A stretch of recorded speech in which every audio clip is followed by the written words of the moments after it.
নমস্কার, এডুকেশন গান বাংলায় সকলকে স্বাগত। আমি তোমাদের সাথে বিশ্বজিৎ পাল। আশা করছি সকলেই ভালো রয়েছে। আজকে যে টপিক নিয়ে তোমাদের সাথে আলোচনা করবো, যে রিসেন্টলি ইসরো স্যাটেলাইটের মাধ্যমে কিছু তথ্য দিয়েছে যে ভারতের যে হিমালয়ান রেঞ্জ রয়েছে, তো সেখানের যে গ্লাসিয়ার সেটা কিন্তু অনিয়ন্ত্রিত হারে ইতিমধ্যে গলতে শুরু করে দিয়েছে। তো এটা খুবই একটা চিন্তার বিষয়। আমরা দেখো ইতিমধ্যে কিন্তু অনুভব করতে পারছি গরমে প্রচন্ড হারে তাপমাত্রা ইতিমধ্যেই বৃদ্ধি পেতে শুরু করেছে, যেটা সহ্যের সীমা পার হয়ে যাচ্ছে, মানুষ সেটাকে সহ্য করতে পারছে না।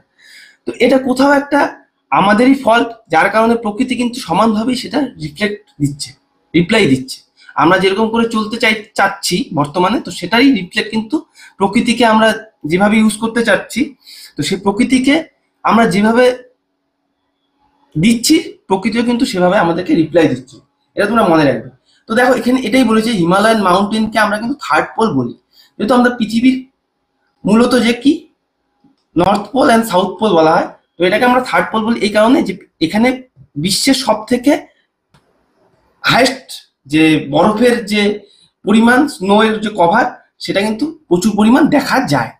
যেরকমটা উত্তর মেরু এবং দক্ষিণ মেরুতে দেখতে পাওয়া যায়, সেরকম কিন্তু হিমালয়ান রেঞ্জেও দেখতে পাওয়া যায়। এই জন্য একে থার্ড পোল বলা হয়, যেটা বিশ্বব্যাপী ক্লাইমেট চেঞ্জকে নিয়ন্ত্রিত করে, এবং সেটা ইতিমধ্যে কিন্তু ধ্বংসের মুখে বলতে পারো, ইতিমধ্যে ধ্বংসের মুখে, যেটা ইফেক্ট করবে ফিজিক্যালি এবং সোসাইটিয়ালি।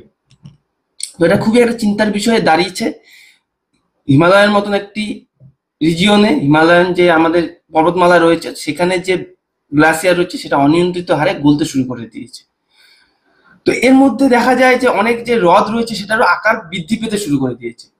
তো সেটাই দেখো পরবর্তীতে এই যে তাদের স্যাটেলাইটের মাধ্যমে ছবি দিয়েছে যে পূর্বে কিরকম ছিল এবং বর্তমানে সেই গ্লাসিয়ারের গলে তার আকারটা কত বৃদ্ধি পেয়েছে। মঙ্গলবার ইসরো বলেছিল যে তাদের নতুন রিসার্চে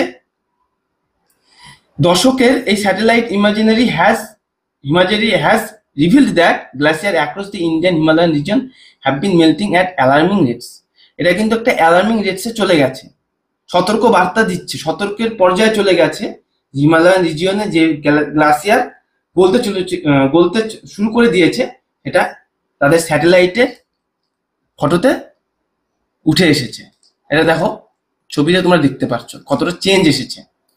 leading to significant expansion of glacial লেকসের ক্রমাগত বৃদ্ধির এটা প্রমাণ। রিসার্চ কন্ডাক্টেড ওয়ার্ল্ড ওয়াইড, বিশ্বব্যাপী রিসার্চ চালনা করা হয়েছে, যেটা consistently shown that glacier across the globe have been experiencing unprecedented rates of retreat and thinning since the onset of the industrial revolution in 18th century.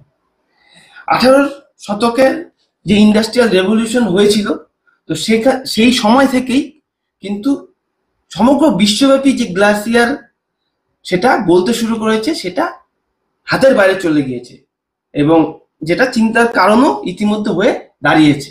আর সেটাই আমাদের প্রকৃতির জন্য কিন্তু, এবং আমাদের মানুষের জন্য, প্রাণী জগতের জন্য খুবই একটা অভিশাপ হয়ে আসতে চলেছে।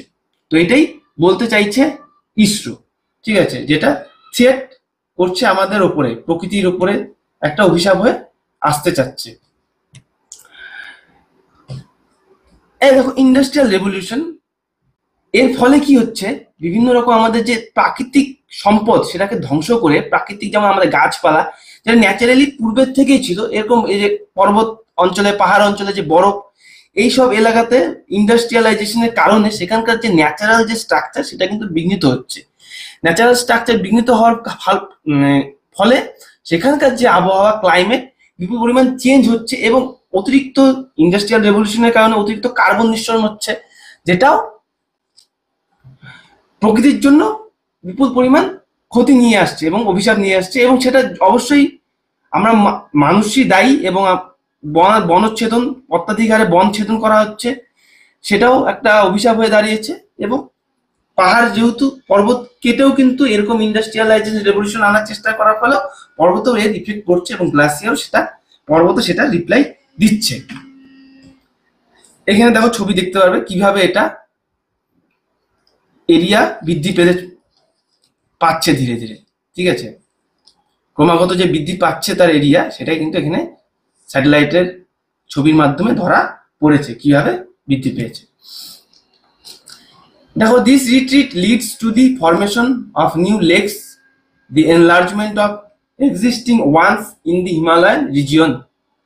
These bodies of water created by the melting of glacier are known as glacial lakes and play a crucial role as freshwater source of rivers in the Himalayan region. Himalayan রিজিয়নে যে থেকে যে নদীর উৎপত্তি হয়, সেখান এই যে গ্লাসিয়ার সেটা কিন্তু সেই নদীর উৎপত্তির সোর্স, এবং সেখান থেকে ফ্রেশ ওয়াটারও পাওয়া সম্ভব। কিন্তু এই অনিয়ন্ত্রিত হারে গ্লাসিয়ার গলে যাওয়ার কারণে সেটা কিন্তু ক্রমাগতই বিপদের মুখে চলে যাচ্ছে, এবং পরবর্তীতে এটা আরো ভয়াবহ রূপ ধারণ করবে। অবশ্য they also pose significant risk such as glacier lakes outburst floods, এর ফলে পরবর্তীতে দেখা যেতে পারে বন্যা, which can have devastating consequences for communities downstream, ISRO say in the statement on Monday। রবিবারে বলেছে যে এইভাবে যদি বরফ গলতে থাকে, লেকগুলো ভরাট হতে থাকবে, ফলে পরবর্তীতে বন্যা দেখা দেবে সমতলে। সেটার গতি কি হবে? কন্ট্রোল হবে না, বৃদ্ধি পাবে গতি, জল নিয়ন্ত্রণ করতে পারবে না সেই গতিপথে। পরবর্তীতে কি হবে? সেটা ব্লাস্ট হয়ে আউটবার্স্ট হয়ে ডিভাস্টেটিং একটা আকার ধারণ করবে এবং বন্যার সৃষ্টি হবে। For the research, ISRO use satellite data form 1984 যে ডেটা ফর্ম থেকে 1923 ডেটা ফর্ম কে ইউজ করে এই রিসার্চ কিন্তু পেশ করেছে, যেটা দেখাচ্ছে যে 2431 গ্লাসিয়ার লেকস, যেটা আকার বৃদ্ধি পেয়েছে 10 হেক্টর পর্যন্ত আকার বৃদ্ধি পেয়েছে, যেটা 2016 থেকে 17 অ্যাক্রস রিভার বেসিনের ভিত্তিতে বলা হচ্ছে। A staggering 676 lakes have grown markedly since 1984। 1984 সন থেকে প্রায় 676টি লেক বিপুল পরিমাণ তার আকার বৃদ্ধি হয়েছে। তার মধ্যে 130টি লেকস, যেটা ভারতের 65 ইন দি ইন্দাস বেসিন মানে সিন্ধু বেসিনে রয়েছে 65টা, এবং 60টি রয়েছে গঙ্গা বেসিনে, এবং 58টি রয়েছে ব্রহ্মপুত্র বেসিনে। ভারতের মধ্যে কিন্তু এই 130টা রয়েছে, এবং টোটালে রয়েছে 676টি লেক, যার আকার ক্রমাগত বৃদ্ধি পাচ্ছে। এটাই বলতে চেয়েছে ইসরো। আমাদের দেখো হিমালয়ান রেঞ্জ হচ্ছে এটা, এখান থেকে কিন্তু প্রচুর পরিমাণ অনেক নদীর সৃষ্টি হয়, এবং সেটার সৃষ্টির উৎস হচ্ছে সেই গ্লাসিয়ার গুলো।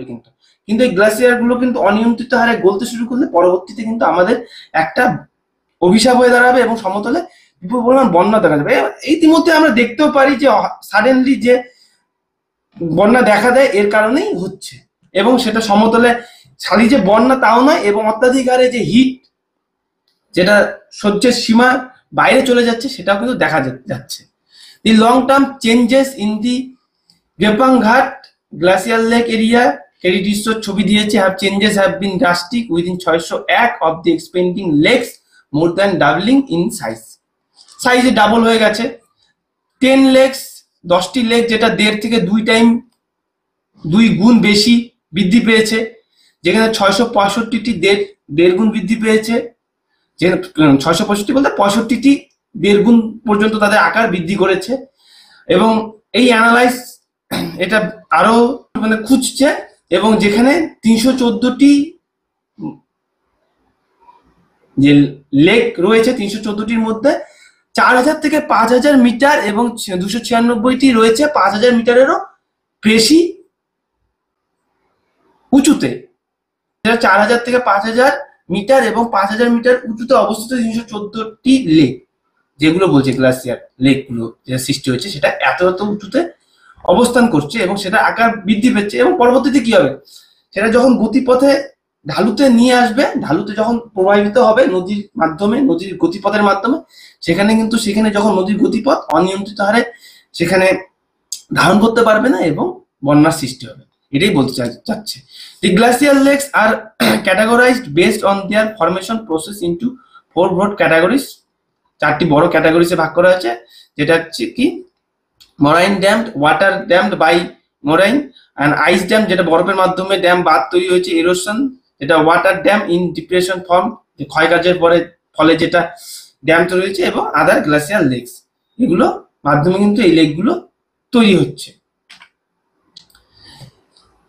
676টি লেক যেটা প্রসারিত হচ্ছে, যার মধ্যে মরাইন ড্যাম 360টি রয়েছে, এরোশনের মাধ্যমে তৈরি যেগুলো রয়েছে ক্ষয়কার্যের ফলে যেটা রয়েছে সেটা হচ্ছে 265, এবং অন্যান্য রয়েছে 96টি, এবং আইস ড্যাম মানে বরফের দ্বারা তৈরি যেগুলো রয়েছে সেটা হচ্ছে 8টি রয়েছে গ্লাসিয়াল লেকস রেসপেক্টিভলি। এগুলো সবই গ্লাসিয়াল লেকস, মানে বরফ গলে লেক তৈরি হয়েছে, এবং সেগুলো কিন্তু সংখ্যা এই বলেছে যে মরেন ড্যাম রয়েছে 307, ইরোশনের মাধ্যমে যেগুলো রয়েছে মানে ক্ষয়কার্যে বরফের ক্ষয়কার্যের ফলে যেগুলো 265টি, এবং অন্যান্য রয়েছে 96টি, টোটাল রয়েছে 676টি। গেপাং ঘাট লেক হিমাচল প্রদেশে একটা উদাহরণ, যেটা উদাহরণ দিচ্ছে, যেটা 178% বৃদ্ধি পেয়েছে, যেটা 36.49 থেকে 101.3 হেক্টর পর্যন্ত বৃদ্ধি পেয়েছে 1989 থেকে 2022-এর মধ্যে, যা প্রতি বছরে 2 হেক্টরেরও বেশি বৃদ্ধি হচ্ছে, জমি অধিগ্রহণ করছে সেই lake. As glacier rapidly melt, glacier যেহেতু খুব দ্রুত গলে যাচ্ছে, এবং swelling lakes not only indicate monumental environment change but also elevate risks of glacial lakes outburst flood that can unleash devastating floods downstream into the mountain communities। এখানে এটাই বলেছে যে এই অত্যাধিক হারে যে লেক বৃদ্ধি এবং লেকের যে আকার বৃদ্ধি পাচ্ছে, এটা শুধু যে সেখানকার পার্বত্য এলাকার পরিবেশকে আঘাত আনবে তা নয়, এটা কিন্তু সমতলেও যখন নদীর মাধ্যমে সেটা প্রভাবিত হয়ে আসবে, তখনও কিন্তু আউটবাস্ট, সেটা যে কোনো সময় আউটবাস্ট হতে পারে, এবং সমতলে বন্যার বিপুল পরিমাণ ফ্লাডের সৃষ্টি হতে পারে, এটারও সম্ভাবনা ঈশ্বর বলছে। তো এই হচ্ছে ব্যাপার। তোমরা দেখো, আমরা কিন্তু প্রকৃতির উপরে আমরা জানি সবই, বুঝি সবই, কিন্তু সেটাকে ইমপ্লিমেন্ট করি কিভাবে? খারাপের দিক দিয়ে ইমপ্লিমেন্ট করি, ভালোর দিক দিয়ে কিন্তু আমরা ইমপ্লিমেন্ট করতে চাই না। ঠিক আছে? কেমন? আমরা জানি গাছ কাটলে ক্ষতি, হ্যাঁ গাছ কাটলাম, একটা গাছ কাটলাম, আমরা ছোট থেকেই পড়ে এসেছি একটা গাছ কাটলে 5টা গাছ লাগাতে হবে, কিন্তু দেখা যায় একটা গাছ কাটলে 5টা গাছ তো দূরের কথা, গাছই লাগাচ্ছে না। ফলে কি হচ্ছে? এটা কিন্তু পরিবেশে ইম্প্যাক্ট হচ্ছে, প্রকৃতিকে আমরা হার্ম করছি, তো প্রকৃতি রিপ্লাই হিসাবে দেবেই, এটা মানতেই হবে। তো সেরকমই পার্বত্য এলাকাতেও একই জিনিস দেখা যাচ্ছে, ইন্ডাস্ট্রিয়ালাইজেশন প্রচুর পরিমাণে হচ্ছে। যেরকম রিসেন্টলি দেখো লাদাখে দেখা যাচ্ছে কি তারা সোনাম ওয়াংচু কিন্তু আন্দোলন করছে এই জন্যই যে সেখানে তাদের 6th শিডিউল লাগু করতে বলছে। কি কারণে? যে সেখানে বাইরে থেকে যেন অনিয়ন্ত্রিত হারে ডেভেলপমেন্টের দোহাই দিয়ে শিল্প অনিয়ন্ত্রিত হারে বৃদ্ধি না পায়, এবং প্রাকৃতিক যে সাইট তাকে যেন হার্ম না হয়। লাদাখের যে প্রাকৃতিক সাইট রয়েছে, সেখানকার যে প্রকৃতি রয়েছে, নেচার রয়েছে, সেটাকে যেন হার্ম না করে। সেটা হার্ম করলে কি হবে? সেখানকার লোকাল বডি এফেক্টেড হবে, আর সেটার এফেক্ট কিন্তু সমতলেও পড়বে। সেটা কিন্তু তার আন্দোলন মেইনলি, যে ক্লাইমেটকে ঠিক রেখে, পরিবেশকে ঠিক রেখে সাস্টেনেবল ডেভেলপমেন্ট করতে হবে। সাস্টেইনেবল ডেভেলপমেন্টের দিকেই লক্ষ্য রাখার জন্য কিন্তু সোনাম ওয়াংচুর এই বার্তা। কিন্তু সেটা কিন্তু ইতিমধ্যে তোমরা দেখো, ঈশ্বর কিন্তু সেটা তথ্য দিয়ে দিচ্ছে যে লেকের সংখ্যা বৃদ্ধি পেয়েছে, এবং লেকের আকৃতিও কিন্তু ক্রমাগত এক্সপেন্ড হচ্ছে। এবং তোমাদের আরেকটা তথ্য দেখাই, তোমাদেরকে আরেকটা তথ্য দেখাচ্ছি। দেখো এখানে তোমরা যদি গাছের, ভারতের যে বনচ্ছেদন হচ্ছে, সেখানে দেখবে এই যে গ্রিন পার্ট গুলো, এই গ্রিন পার্ট কিন্তু প্রাইমারি ফরেস্ট লস দেখাচ্ছে। দেখো প্রাইমারি ফরেস্ট লস্ট, ঠিক আছে? এটা কোথাকার? ইন্ডিয়ার দেখাচ্ছে।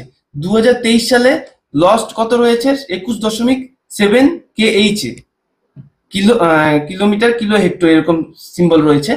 তো এটা কিন্তু এত পরিমাণ বৃদ্ধি পেয়েছে, যেটা 2002-এ ছিল 11.7, সেখানে বৃদ্ধি পেয়ে রয়েছে 21.7। এর পরবর্তীতে দেখো ট্রি কভার লস, যে লাল অংশগুলো ট্রি কভার লস 2023-এ রয়েছে 144 KH কভার লস হয়েছে, যেটা 2001-এ ছিল 62.4। তো কি হারে বৃদ্ধি পেয়েছে এটাই দেখতে পাচ্ছ এখানে। এখানেও তোমরা নোটিস করতে পারবে। তো এটা তোমরা সাইডে গিয়ে দেখতে পারবে, লিখলেই তোমরা এসে যাবে। তো এই হচ্ছে ব্যাপার। ফরেস্টে দেখো 98.6 শিফটিং এগ্রিকালচার। তো এখানে বিভিন্ন রকম তথ্য আছে। তো দেখো কিভাবে আমরা প্রকৃতির উপর হার মানছি এবং প্রকৃতির দিকে লক্ষ্য না করে আমরা উন্নতির দিকে ধাবিত হতে চাচ্ছি। তো ফলে এটা কি হবে, আলটিমেটলি আমাদেরই ক্ষতি।